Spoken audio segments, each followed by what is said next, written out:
Recording by Sargama Studio, Bodh Gaya.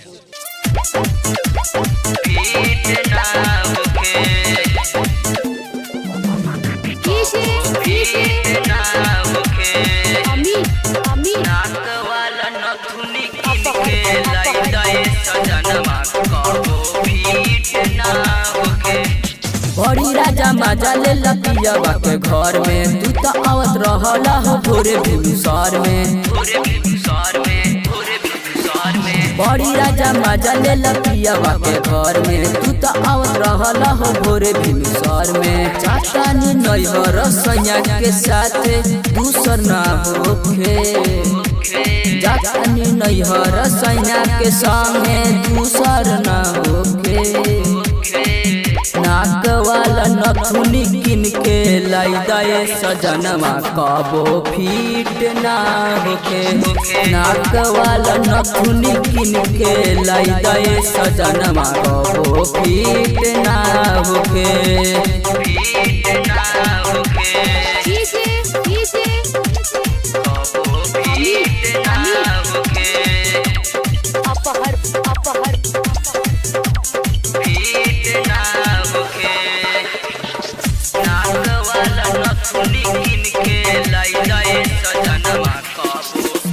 शक होइया माजी के कैसन होई नथिया, फिट कैसे भइल इनकर नाक वाला नथिया।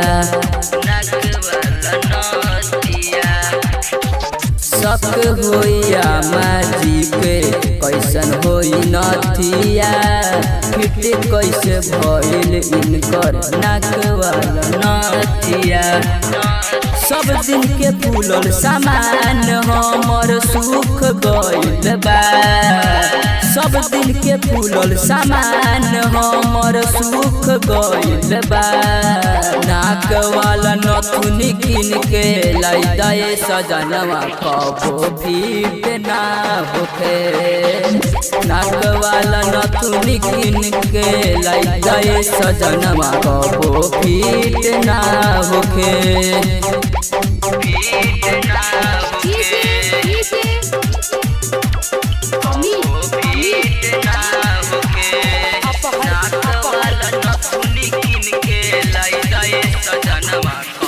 पहिला बेरी मांगतनी शादी के सुहानी, आखिरी मिलन है जानू ऐन रानी।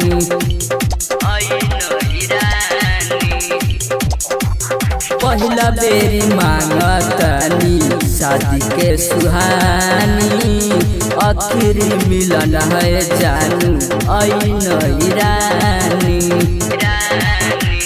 गेंदर अमनीश के मोहर मारल फिट ना होखे। गेंदर अमनीश के मोहर मारल फिट ना होखे। नाक वाला नथुनी किन के लाई दे सजनवा कबो फिट ना होखे। नाक वाला नथुनी किन के लाई दे सजनवा कबो फिट ना होखे।